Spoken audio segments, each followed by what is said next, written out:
So we have the fantastic journey of Margot and Marguerite. Well, why would you want to engage with this film with your particular group of learners? Because it's great fun.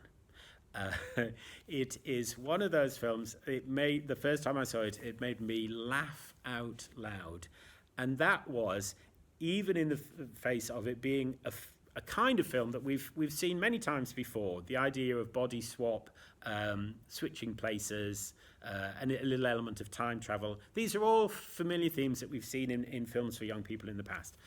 This is such a great take on it for the 21st century. 80 years difference, a young girl in the Second World War and a young girl in contemporary Paris who swap places. Very straightforward, the realization and the adapting from your way of living to a very different one is cause for lots and lots of fun.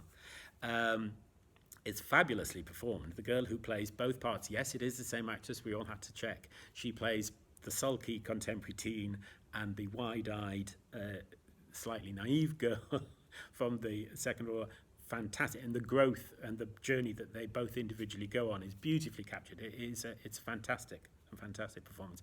As are some of the family members that she learn to get along a little better with, shall we say. It's a very hopeful film. There's a lot of fun to be had.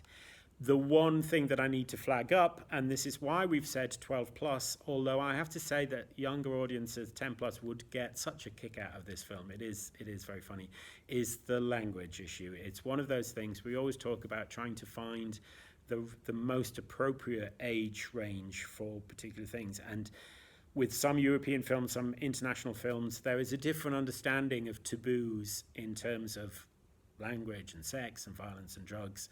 And this is a film where the creators have used in the English language subtitles and in the soundtrack some quite challenging urban language, shall we say.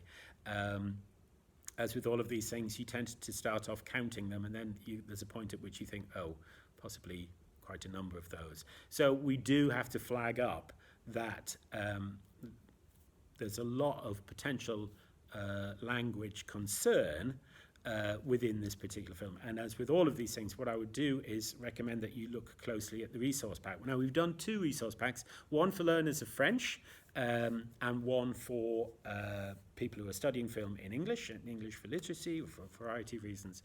So there are 2 packs. Have a look at either of them, both of them, not necessarily just the one for your subject area, just to see what the 2 different teachers who created those packs have to say on this subject.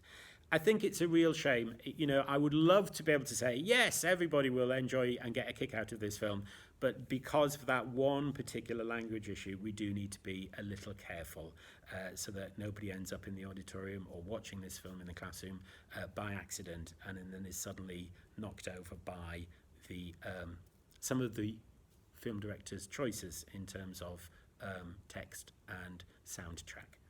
So, if you do think the film is for you, you will be completely rewarded. It is a lot of fun, and there are laugh-out-loud moments like no other. So I highly recommend Margot and Marguerite to learners of French, to people who are wanting to use film in the classroom for other reasons. But yes, just be prepared. There's an occasional F-bomb, shall we say.